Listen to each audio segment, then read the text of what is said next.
On Mount Everest, a climber slips into unconsciousness at 28,000 feet. I was on the edge of death. Unable to save him without risking their own lives, his Sherpa guides leave him for dead. But he's still alive. Suddenly, I was in the real world, on this precipice. Now he faces the impossible. To survive a freezing night alone, without shelter or oxygen, on the world's highest mountain. It was so cold. There was a wind swirling around like a hurricane. I thought, well, this is when I'm actually going to die.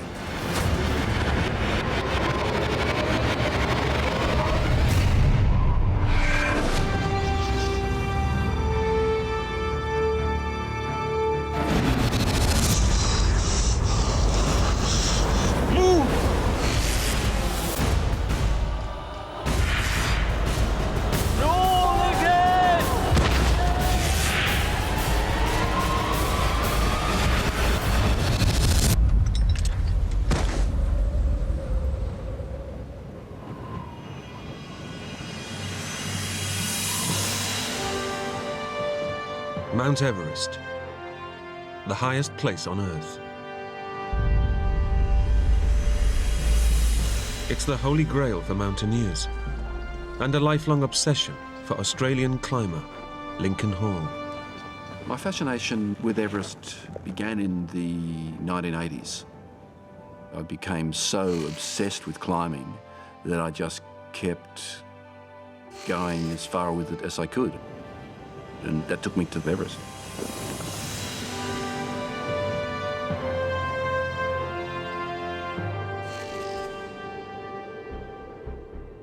In the early hours of the morning, he's going to make a summit attempt.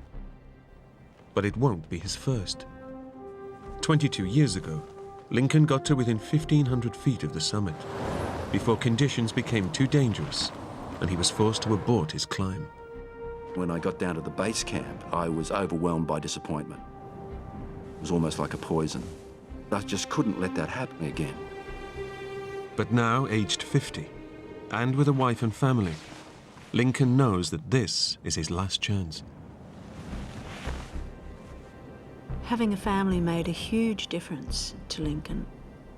Even though this had been his dream for a couple of decades, not coming back wasn't an option. I just turned 50 and I was nowhere near my strength that I'd had back in my heyday. And I knew that the only way I was going to get through this was through the strength of my mind. Okay, George, let's go, mate. It's close to midnight, and Lincoln prepares to leave the pre-summit camp with his Sherpa guides. In front of them lie 1,800 vertical feet and an arduous 9-hour high-altitude climb. I had a feeling that I was attempting the impossible. And Lincoln knows that this year alone, 10 climbers have died trying to reach the summit.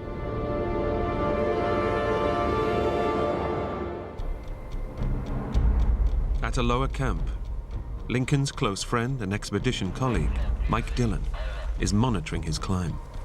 Lincoln and I had been friends for many years. She was one of the best climbers in Australia and a great friend. Lincoln's left camp, Mike. Over. We were expecting to hear, hopefully, good news.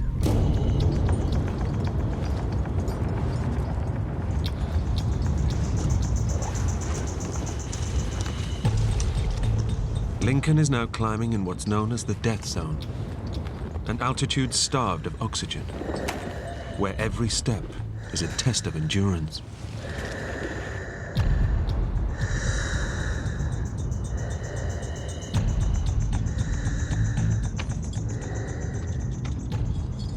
Then the ambition starts to come in and the excitement starts to come in and the energy comes in, because this was my big chance.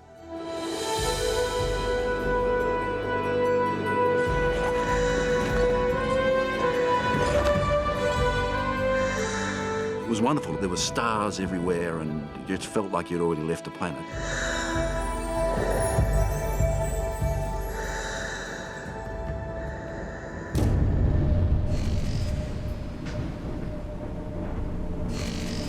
As dawn breaks, he reaches what's known to climbers as the second step.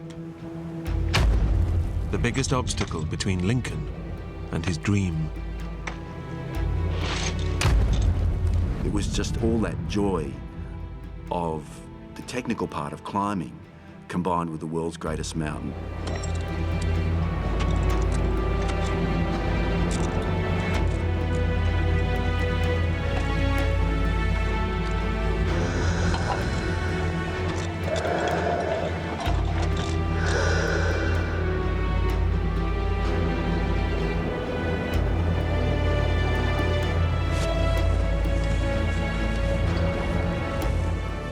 And the mountains had started to take shape. We could see the ghostly shape of the summit pyramid.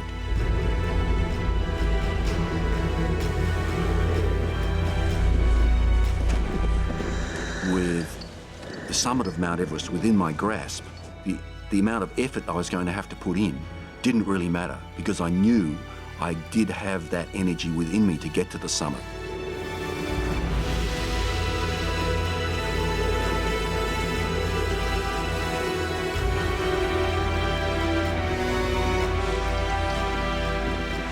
Those last steps were really difficult, but I knew I would get there.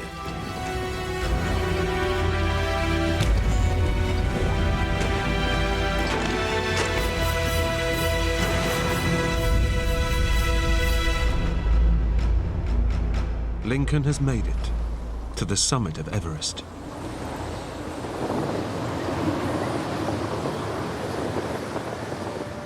He's on top of the world. I could just feel this glow of excitement and of joy. It was just the most wonderful feeling.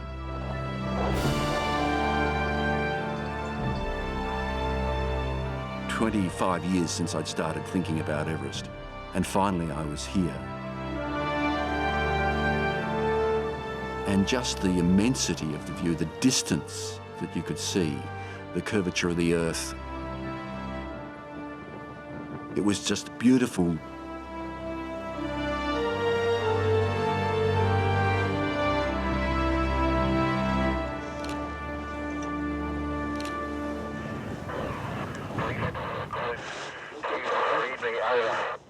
I was just walking past the communication tent when I heard his voice. Lincoln, it's Mike, over. I can't believe we're here.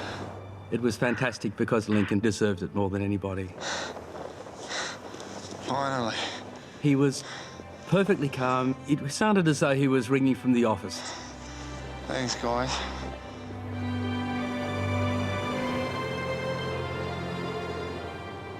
Just remember, though, you're only halfway there, okay? We'll celebrate when you get back, over. Somebody has to remind you that although it's a beautiful view, get down is a crucial thing, and get down quickly. When you get to the summit, you're only halfway there.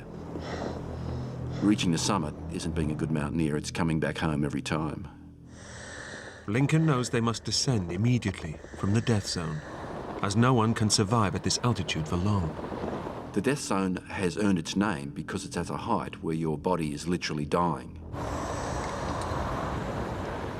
With the shortage of oxygen, it's very easy to let a little error slip past you, and that can lead to death.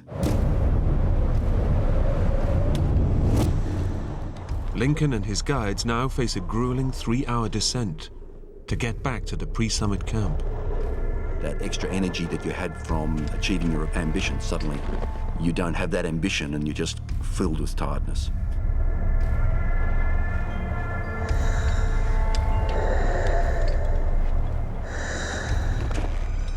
Suddenly, I just felt exhausted.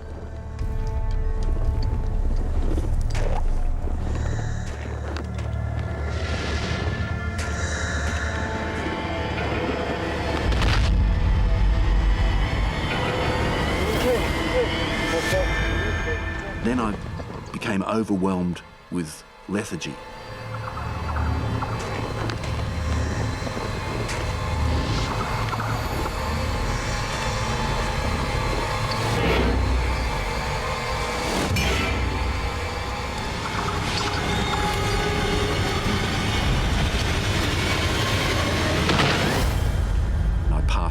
snow.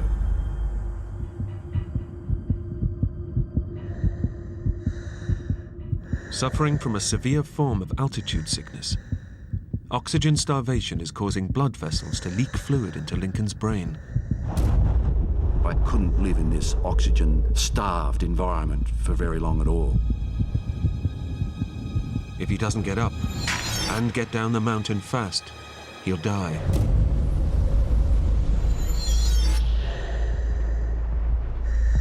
I just don't know what happened. Okay.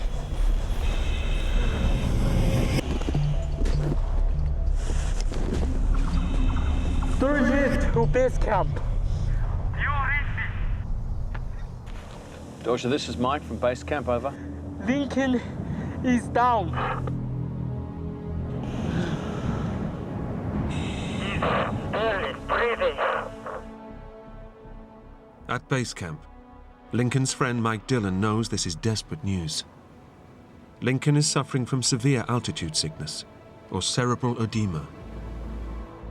We started to be very worried because when you get cerebral edema at that height, it's very unlikely that you'll live. Pressure is being put onto your brain. There's nowhere for that pressure to go. So it makes you go delirious and you die. Is he talking? Is he making any sense? Over. Negative. Cerebral edema can kill people instantly, but we knew that sometimes it can take a little while. Close to the summit of Mount Everest, it's impossible to bring Lincoln down. No one has the physical strength to carry anyone down from that height. Lincoln. Helicopters can rescue you from ships, from being lost in the bush. You can be rescued from the water, but you can't be rescued from the summit of Mount Everest. Over decades, more than 200 people have been left for dead near the summit of Everest.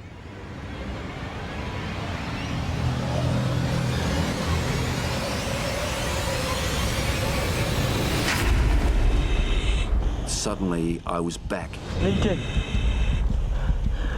in a sort of, I wouldn't say lucid state, Breathe. but I actually realized where I was. I was on Mount Everest.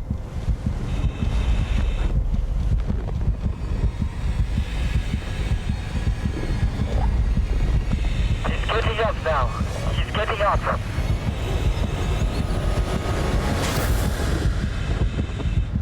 Good work, Dodger.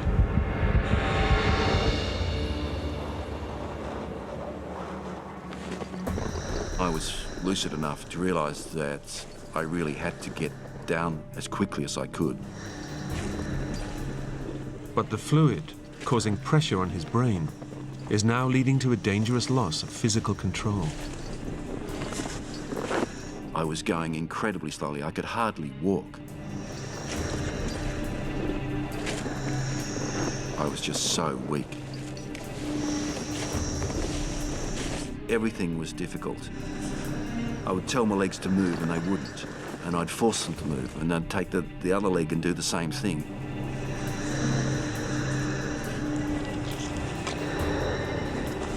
It was my mind that was driving me forward.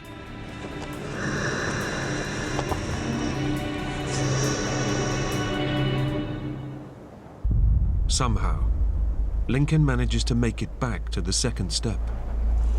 But this means rappelling down a sheer rock face at 28,000 feet above sea level. That's the dangerous place. It's a make or break it point, and often it's a place where people die. And Lincoln's mental state is getting worse. I was in a trance. I was just incredibly confused. Another Sherpa is at the second step. And I wondered what he was doing there. A climber that he was guiding to the summit has died just below them. Already confused, the news pushes Lincoln over the edge. It was such a shock that I fell to pieces.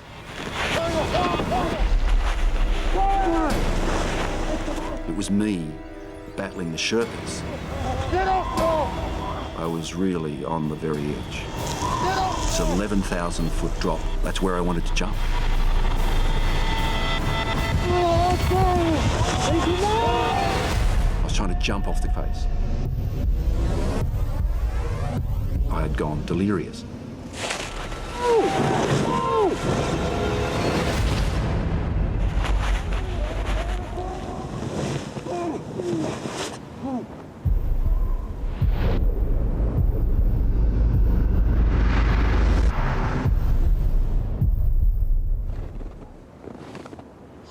Dorje to base camp. Do you read me? Over. His guide radios Lincoln's close friend Mike Dillon at base camp for help. Put the radio to Lincoln's ear. I want to talk to him.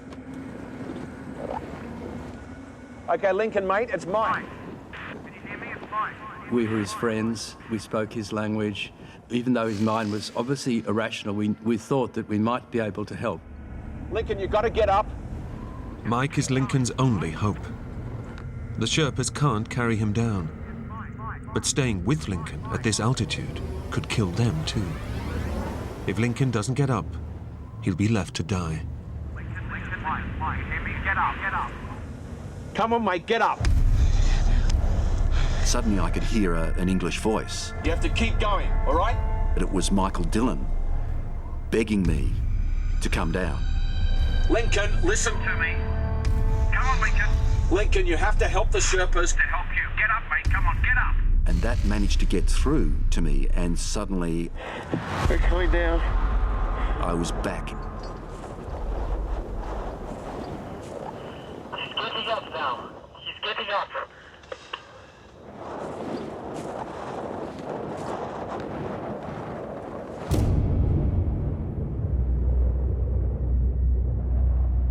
But now Lincoln must rappel down the treacherous second step. And this time, he's on his own. And I needed to descend that using a rope, and there was a ladder. I started going down the rope. Lincoln!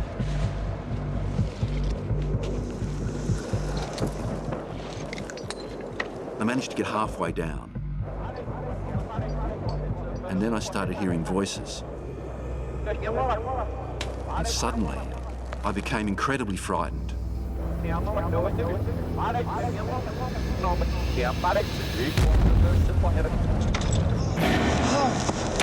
I just panicked.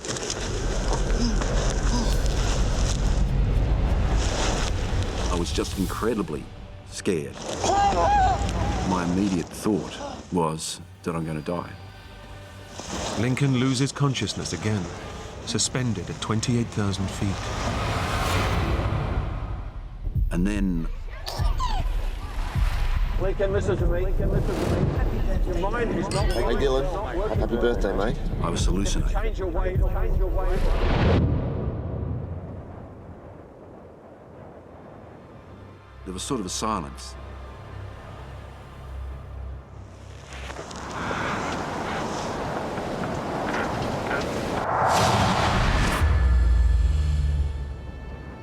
But suddenly,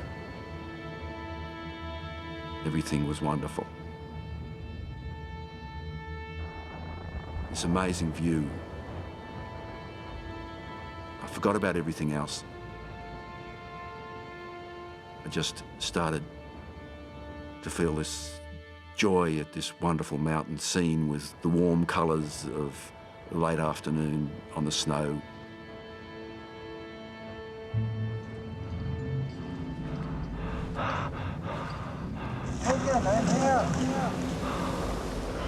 When I realised where I was, And here, we must go down.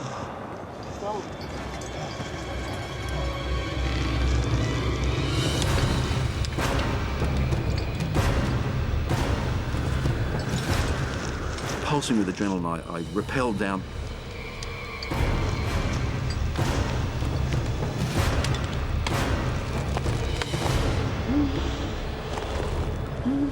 Against the odds, Lincoln makes it down. And I just felt incredibly relieved.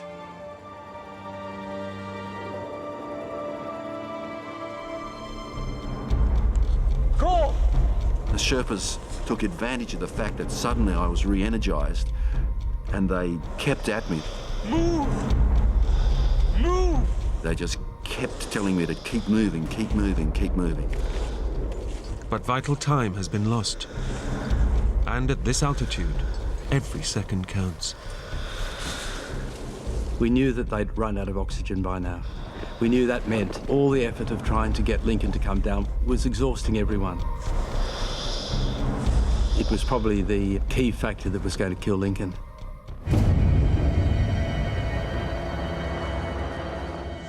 As the Sherpas desperately try to push Lincoln on, disaster strikes again.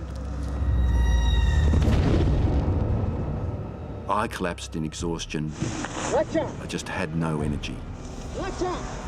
And I was able to move no further. I was actually felt quite pleased to lie there. Lincoln, keep breathing. Breathe.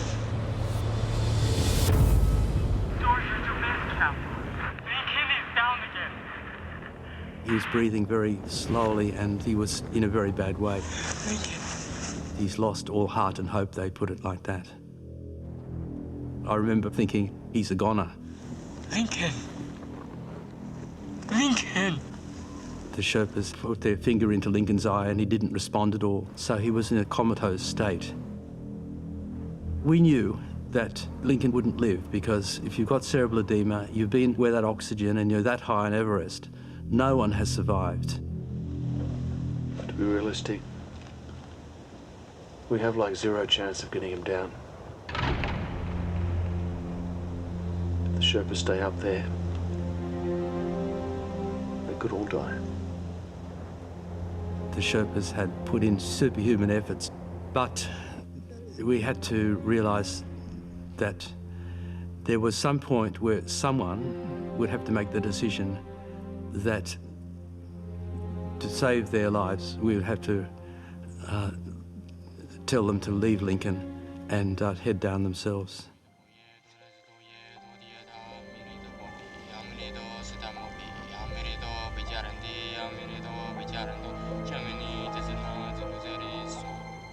The Sherpas say a prayer and collect Lincoln's belongings to return to his family. Lincoln Hall is left for dead.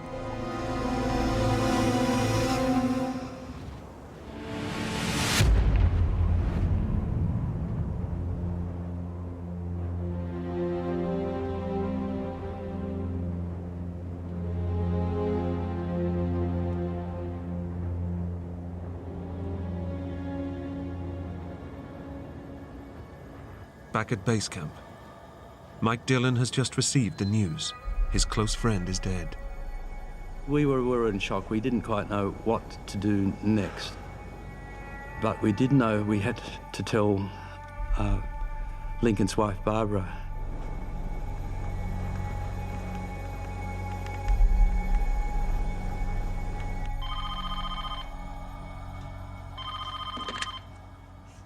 Hello? Hi, Barbara. It's Mike.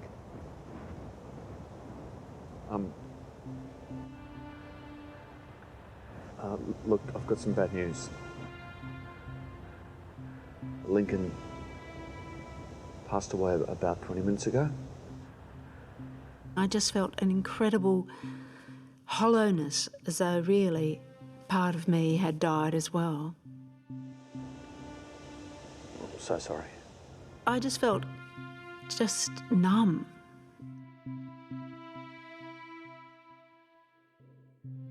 I just felt completely numb and hollow.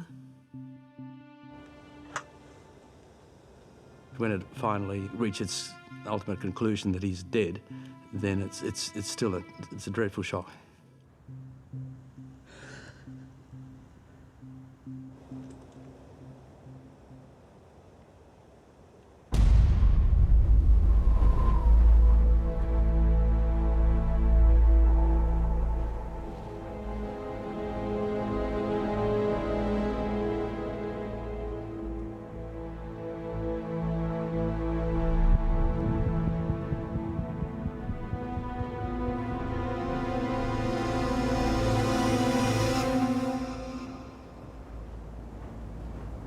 3 hours after being left to die,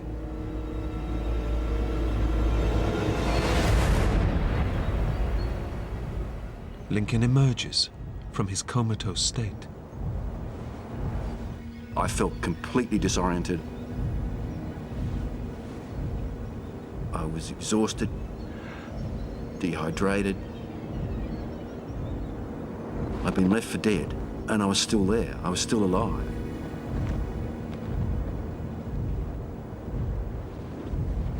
I very carefully looked for my pack, which had some really useful things like a warm thermos and a headlamp and some extra clothing. But the pack has gone.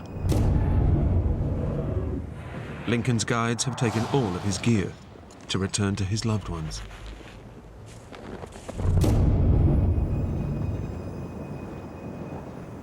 My immediate thought was that I'm going to die. Having been left for dead with no shelter and no oxygen, how could I possibly survive up here?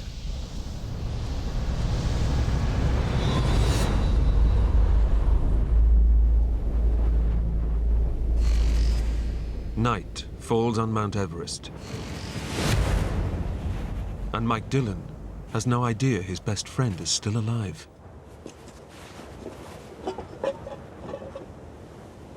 I had to go to Lincoln's tent and pack up all his belongings, report to the authorities that he died.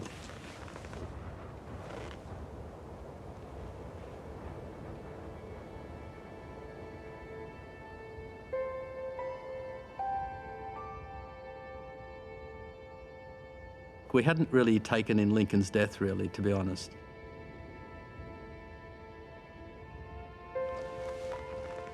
Your brain can't process this kind of information.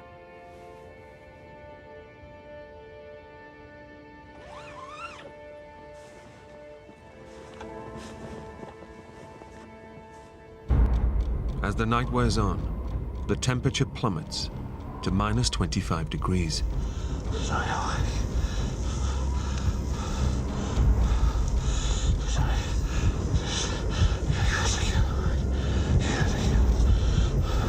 It was so cold. There was a wind swirling around like a hurricane. Exposed near the summit, Lincoln is now at serious risk of hypothermia.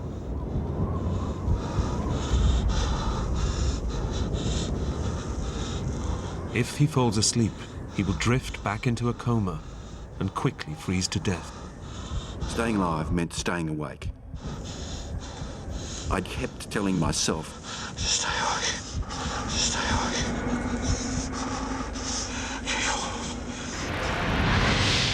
My mind was ready just to drift off into nothingness, into the warmth of imminent hypothermia. But I just couldn't let that happen.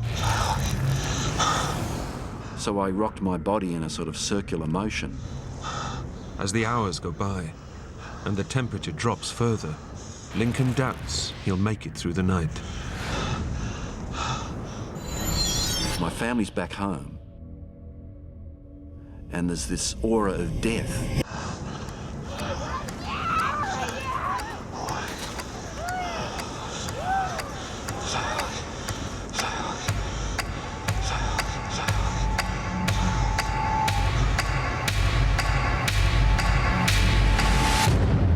As Lincoln barely clings to life, his grieving wife and sons are back in Australia.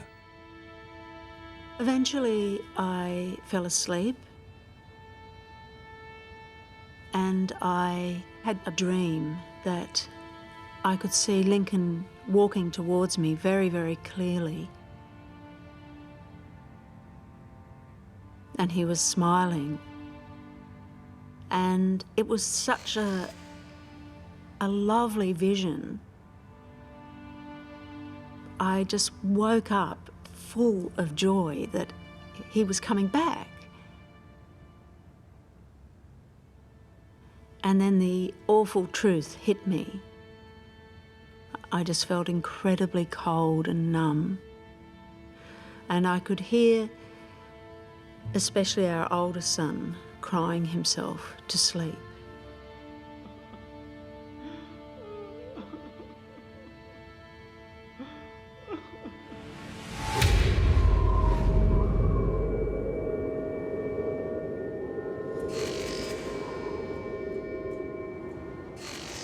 By the early hours, Lincoln is losing the battle to stay alive. I was so cold. I couldn't feel a thing. And then I realised, with horror, what I wasn't feeling.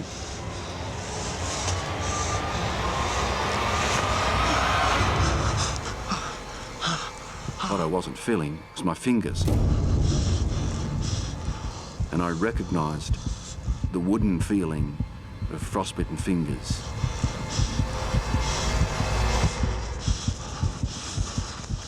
My fingers were frozen solid. But frostbite is not the only sign that hypothermia has now taken a deadly hold. I felt too hot, and I began undressing. Feeling too hot is a symptom of advanced hypothermia and a sign that Lincoln is close to death. It was the beginning of the end.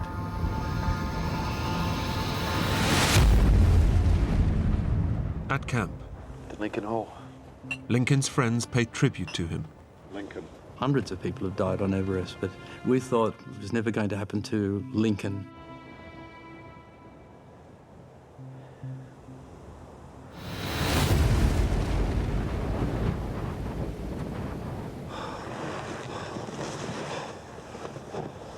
I had an hallucination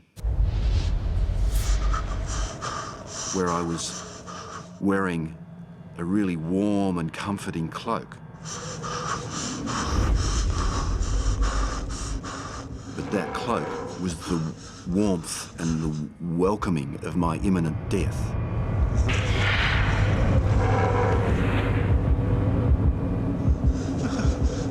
And I thought, well, this is when I'm actually going to die.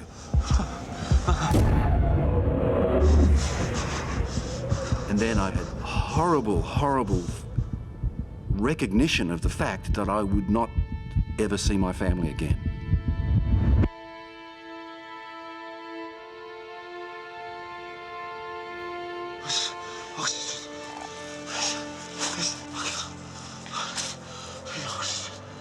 I could not accept that. Because if I died, my family would be destroyed. I love you, Barbara. Love was the overriding emotion. Having a great birthday, mate. I couldn't wear the cloak of death. I had to find a way out. I had to come back to my family.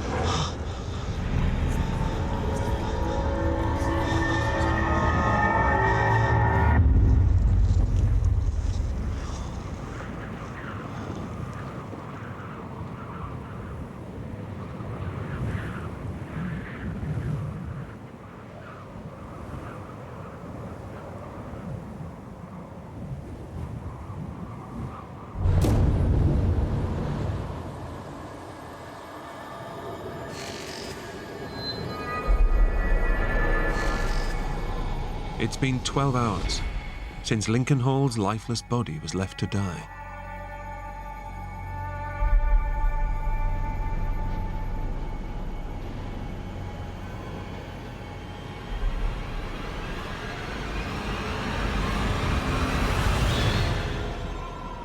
Incredibly, he's still alive. But alone, near the summit of Mount Everest, he's barely clinging on to life.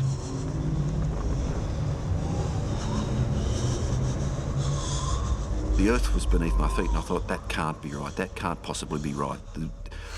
This huge mountain can't be moving. Therefore, I must be on a boat.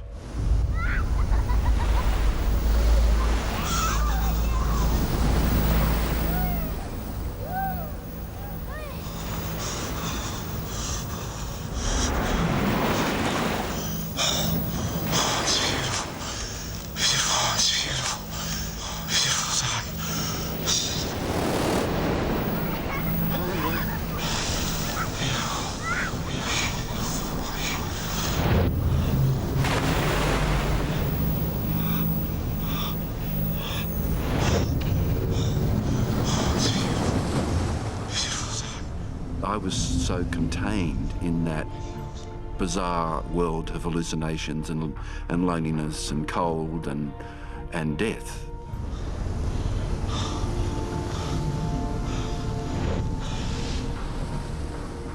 I didn't know where I was.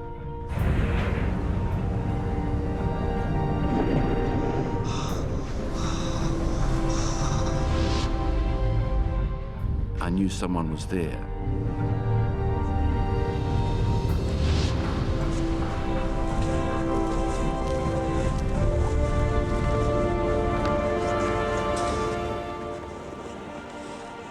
It was all very confusing because I'd been living in a very intense world of being alone and coping with that, and suddenly there were other people who'd come from somewhere.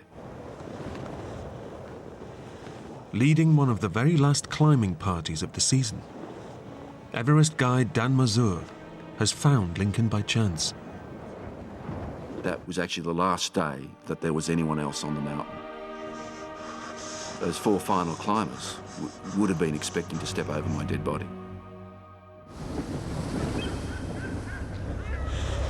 You tell me, man. He had this really kind of wide-eyed, very gaunt look in his face. He was not in good shape, you know, and 28,000 feet, you know, the human body is very fragile. Severely hypothermic and delirious from the swelling in his brain. It may already be too late to save Lincoln.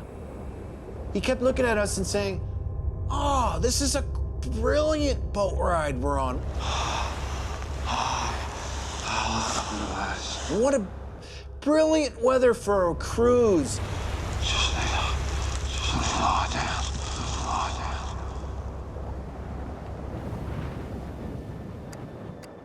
Dan recognizes the deadly symptoms of cerebral edema. He gives Lincoln oxygen to help alleviate the pressure from his brain, and chocolate to raise his blood sugar levels.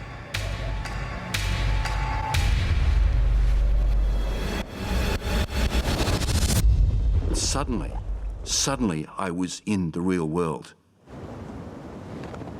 I just didn't remember what happened. Lincoln is pulled back from the brink of death. Stand to sir. On 7 Summit. Team. Over. This is 7 Summit, stand, go ahead, over. We suddenly heard a guide's voice come on the radio.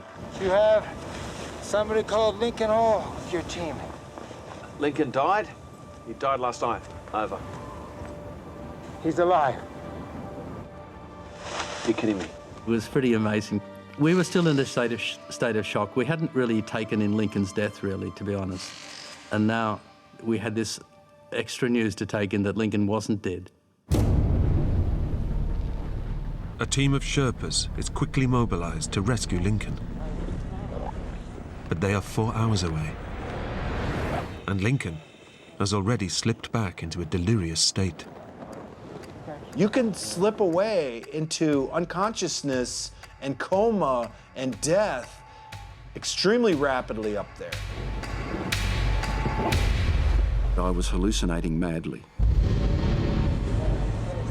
He turns on those trying to save him. He fought us. He took off his oxygen mask, he ripped it off. Something here. I was trying to go back up the mountain. In fact, I was on the edge of death.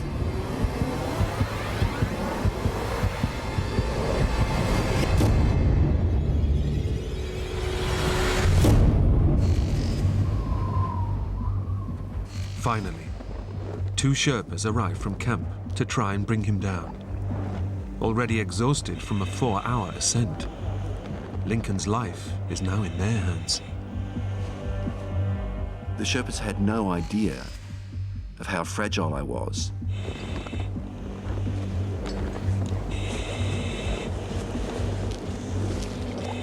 I could only get half a dozen steps.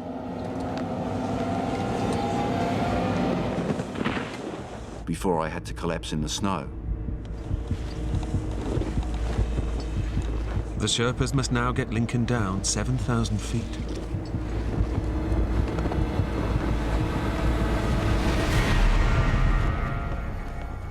Three hours since the Sherpas reached Lincoln, and Mike Dillon is getting anxious. Lincoln was in a bad way. He was alive, but we didn't quite know whether he was going to ultimately survive. We thought he had a 50% chance of making it.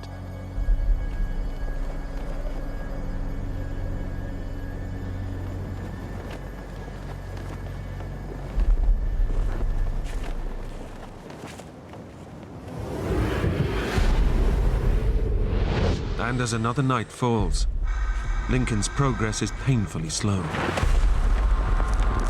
The Sherpas know that their lives are now on the line. I was saying we have to go more slowly. Move! Go! And they were saying, no, you have to go fast. They push Lincoln hard.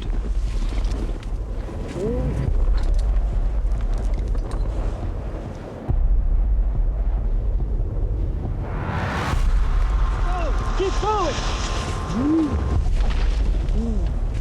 They were prepared to do anything to get me off the mountain. I said go! I could tell from the tone of their voices that they were tired and exhausted and they didn't want to be there. Move! Move!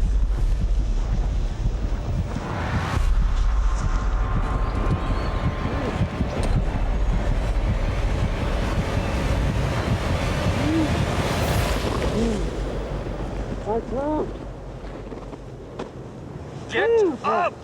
One of them went to hit me with his ice axe.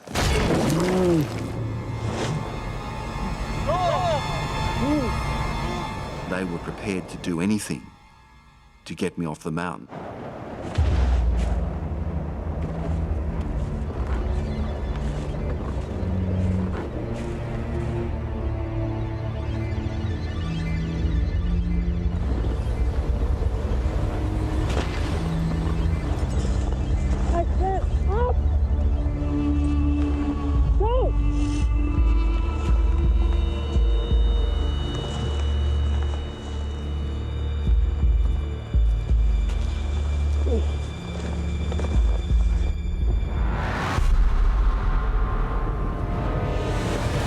Go! Keep going! 10 hours since the start of the rescue, Lincoln is losing his battle with hypothermia and cerebral edema.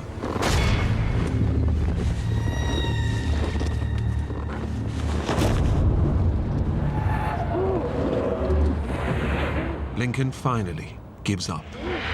I was able to go no further.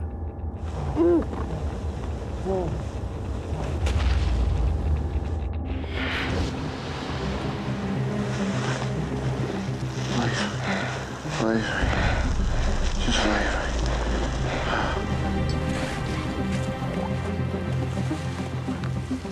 Barely conscious, the Sherpas push Lincoln on.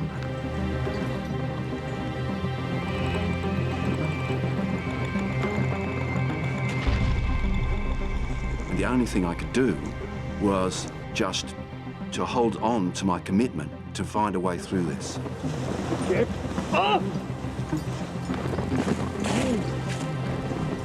I just had to be able to keep walking to stay alive.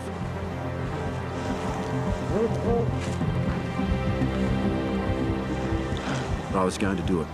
I was going to get back so I could get home. We're close, Lincoln. We're close.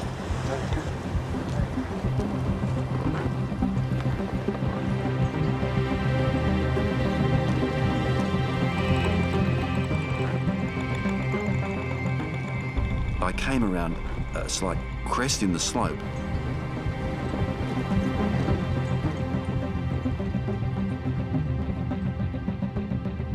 And I thought, this is it.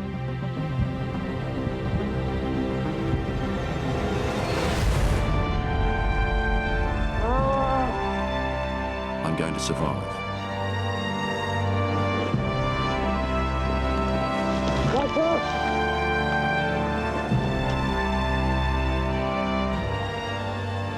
was just a flood of relief.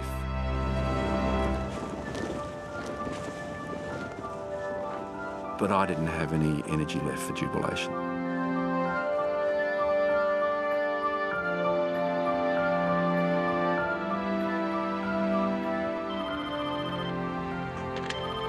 Hello? Oh, Lincoln? Lincoln's voice was so hoarse, I couldn't believe it was him. it's okay. She knew it was me. And that was just the most wonderful moment. It's okay, baby. I'm okay, I'm fine.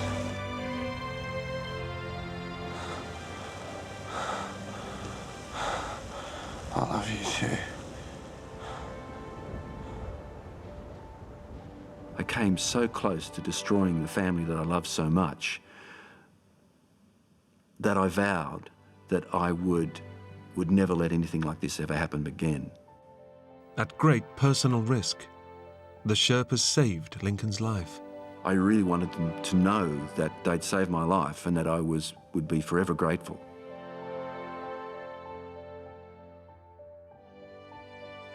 Lincoln recovered, but lost the tips of his fingers and a toe to frostbite. He still rock climbs, but has no plans to attempt any more major peaks. Doctors have yet to understand how he survived so long, with so little oxygen and without shelter, in Everest's death zone.